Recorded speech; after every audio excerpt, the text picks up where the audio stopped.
नमस्कार शेतकरी मित्रांनो, सेवाभाव परिवारमध्ये आपलं स्वागत आहे. आपण SRT पद्धतीचे आजपर्यंत गुणगान गात आलो आहे. का? कारण की SRT पद्धती का करावी याला सुरुवातीपासून शेवटपर्यंत आत्तापर्यंत कुठल्याही पद्धतीचं बैलजोडी यात घातलेली नाही. म्हणजे बैल मशागत नाही आहे, यात ट्रॅक्टर मशागत नाही आहे. फक्त सुरुवातीला आपण ट्रॅक्टरनं तयार केलेलं होतं, बैलजोडीने तयार केलेलं होतं. लागवडीच्या नंतर पूर्व मशागत वेगळी, लागवडीच्या नंतर कुठल्याही पद्धतीचं यात मशागत झालेली नाही. निंदणीसुद्धा केलेली नाही आहे. म्हणजे निंदणीसाठी मजुरीसुद्धा वाचलेली आहे. बघा, यात हे जे आहे ना, हे आच्छादन आहे. हे कृत्रिम आच्छादन, प्लास्टिक आच्छादन करण्यापेक्षा केव्हाही हे चांगलं राहील. कारण की यात हे आपण गवत आहे, सुकलेलं गवत आहे. गवताच्या खाली थंडावा राहतो आणि सच्छिद्र राहतं, म्हणजे वरतून त्याला ऑक्सिजन पण मिळतं. आणि हे जे सुकलेलं गवत आहे, हे बघा, हा हिरवं गवत आहे, हे सुद्धा सुकण्याच्या मार्गावर आहे. म्हणजे नवीन गवत उगत नाही असं नाही, नवीन गवत उगतं आणि परत सुकतं, नवीन गवत उगतं आणि परत सुकतं, हे चक्र चालू आहे. आणि हे जे आहे ना, याच्या ज्या मुळ्या आहेत, यात सर्व प्रकारचं गवत आहे. आपण हे बघू, हे बघा, केळीसुद्धा चांगली आहे. आणि यात खतसुद्धा म्हणजे जास्त प्रमाणात टाकलेलं नाही, रासायनिक खतंसुद्धा नेमके टाकलेले. बेसल डोस एक वेळा टाकलेला आहे. यात आपण रासायनिक खताला नको म्हणत नाही, कारण की यात बेसल डोस म्हणून आपण एक वेळा टाकलेलं आहे. त्यात युरिया, DAP, पोटॅश हे टाकलेलं आहे आपण, आणि फॉस्फेट यास आपण हजारी एक गोणी टाकलेली यात. आणि त्याच्यानंतर आपण फक्त युरिया आणि पोटॅश सोडत होते आता उन्हाळा सुरू होण्याच्या अगोदर. तर ते आठवड्यातून आपण म्हणजे कमी कमी सोडत होते, एकदम कमी प्रमाणात, म्हणजे आदोली 2 आदोली असं पण सोडत होते, म्हणजे एकरी. अशा पद्धतीनं आपण याचं नियोजन केलेलं आहे. हे बघा, हे गवत दाखवायचं कारण की हे गवत, याच्या ज्या मुळ्या आहेत, हे आहे लांब पत्तीचं गवत आहे. याच्या ज्या मुळ्या आहेत खोलवर गेलेल्या आहेत, त्या सुकल्या आहे. मग ते सुकल्यानंतर ती पोकळी तयार होते, आणि ते जे सुकल्याचे जे मुळ्या आहेत ते तिथेच कुजतात, सडत नाही, कुजतात. कुजणं आणि सडण्यामध्ये फरक आहेत. कुजलं म्हणजे त्याचे खत तयार होतं, सडणं म्हणजे ते त्यात विषाणू तयार होतात, आणि हे कुजल्यानंतर जीवाणू तयार होतात. आता बघा, हा ड्रीप लाईन आहे, हे समजा सबलाईन आहे. ह्या याच्यातसुद्धा गवत उगलेलं आहे. अशा पद्धतीने आपण हा रस्ता, म्हणजे वापरण्यासाठी हा रस्ता ठेवलेला आहे. याची जी पत्ती, केळीची पत्ती पण वाकवलेली आहे, म्हणजे आपल्याला जेणेकरून आपण मध्ये ट्यूबवेल वगैरे जातो, आपण खत टाकण्याचं जे सिस्टम केली तिथपर्यंत जातो, म्हणजे आपल्याला अंगाला पत्ती नको लागायला पाहिजे, आपण हे वाकून घेतलेलं आहे, कापलेलं नाही. आता यात इथे जास्त करून आता लांब पत्त्याचं दिसतंय, आणि तिकडे गाजर गवतसुद्धा आहे. बघा, तिथे चवड्या पत्त्याचं सुद्धा गवत आहे. बघा, ते समोर हिरवा, आपण मी झूम करून दाखवतो. हे बघा, हे चवड्या पत्त्याचं गवत आहे, म्हणजे हे राहिलेलं आहे तणनाशकनं. आता आपण नवीन तणनाशक टाकू, त्या टायमाला ते पण सुकून जाईल. काही गवत नवीन उगतं आहे, म्हणजे कसं, लांब पत्त्यांचंसुद्धा नवीन उगतं असं नाही, उगत नाही, कारण की त्यांचे बी तिथे पडलेलं असतं आणि ते उगत राहतं, आणि ही क्रिया चालूच राहणार आहे. म्हणजे सर्व प्रकारचं गवत, म्हणजे कुठलं गवत कडक असतं, कुठलं नरम असतं, कुठलं खोलवर जातं, कुठलं वरच्यावर म्हणजे पसरतं. सोटमुळ्या आहेत खोलपर्यंत जाड असतात, खोलपर्यंत जातात. तंतुमुळ्या ह्या बारीक असतात, म्हणजे त्या हजारो लाखोनं त्याचं जाळं तयार होतं.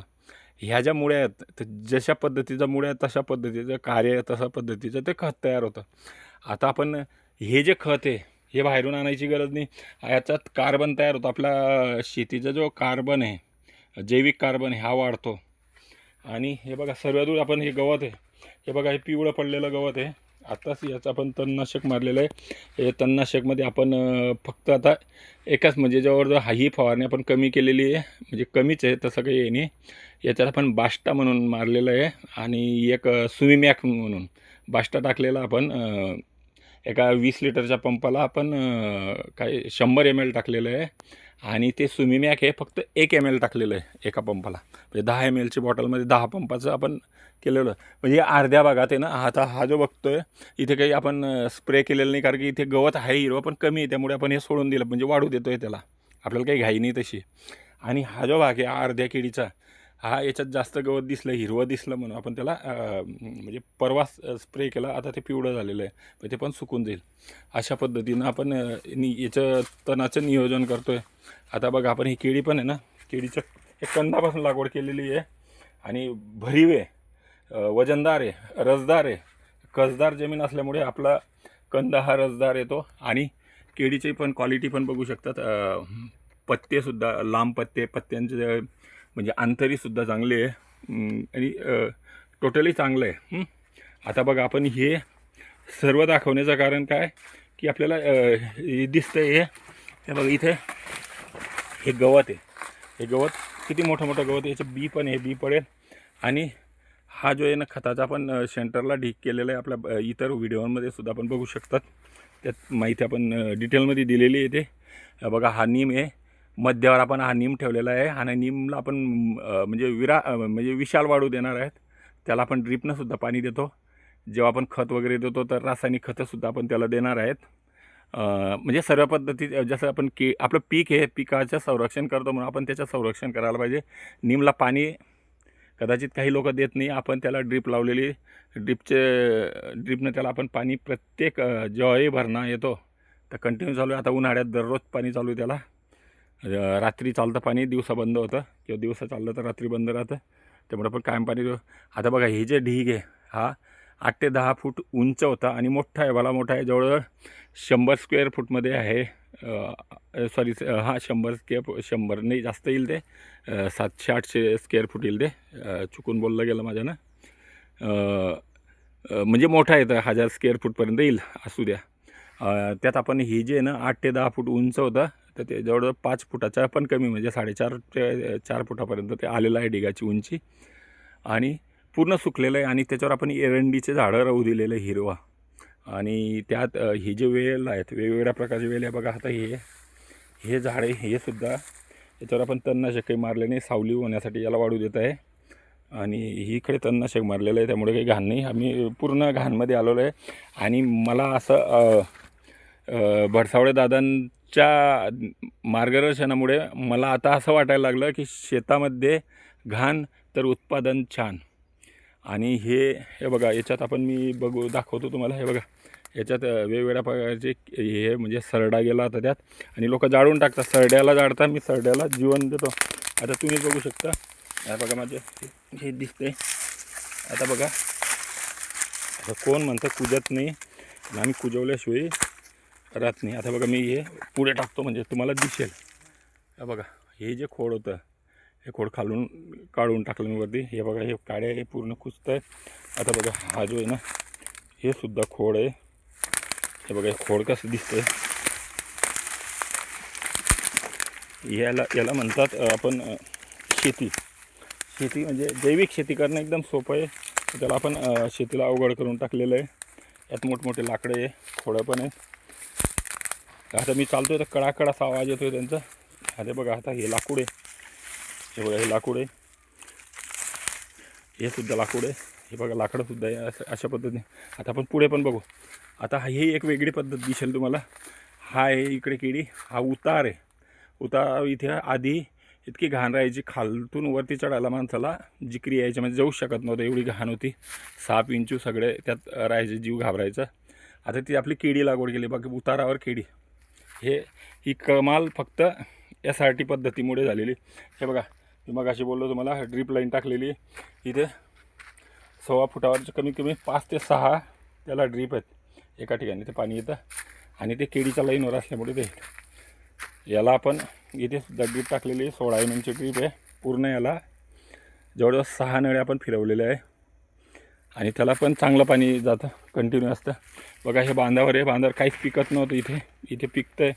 हे जवळजवळ 1 2 3 4 5 6 बांधावर 6 लाईन म्हणजे पडीक राहायचं. आता तिथे आपण पिकवतो आहे. म्हणजे आपण जसा तो ढिगारा केला आहे सेंटरला, ते ढिगाऱ्याचं आपण जी जागा गेली वाया गेली तर इकडे हे वसूल झालं.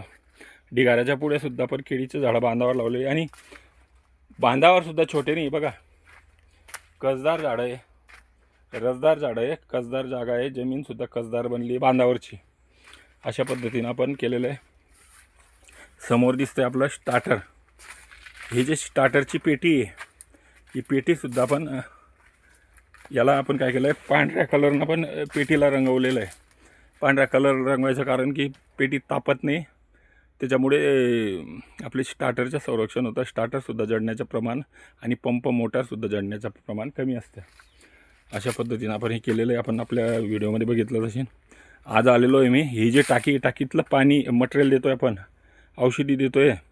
आपला जो माणूस आहे, सालदार आहे, त्याचा मला फोन होता की खत पास होत नाही आणि टाकीतलं जे मटेरियल आहे जसं तसं राहतं, काही प्रॉब्लेम आला असेल. कदाचित आज लाईट बंद आहे.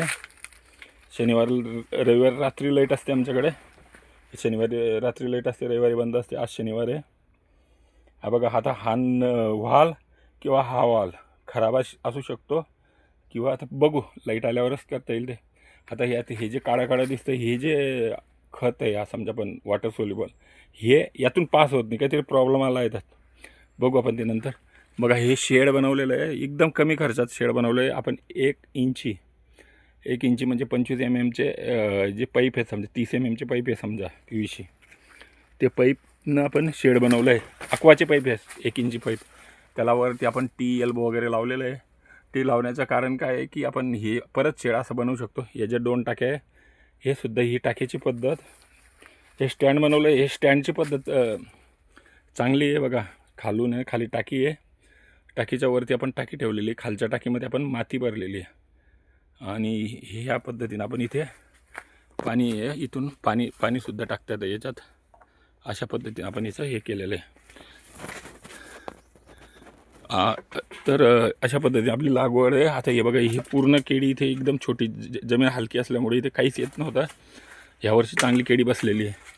बघा, इकडेसुद्धा आपण गवत बघू शकतो. अशा पद्धतीने आपण यासाठी पद्धतीने आपल्या केळीचं नियोजन केलेलं आहे.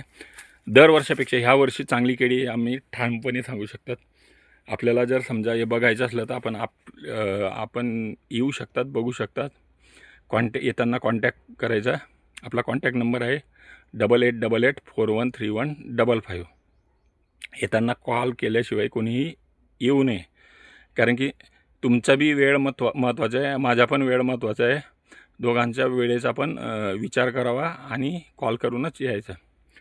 आपल्याला हा व्हिडिओ जर आवडला असेल तर आपण लाईक करा, शेअर करा, आणि आपल्याला काय वाटतं याबद्दल आपण कमेंट करा.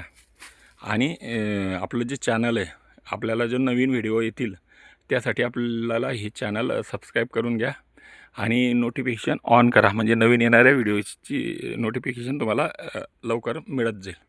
धन्यवाद.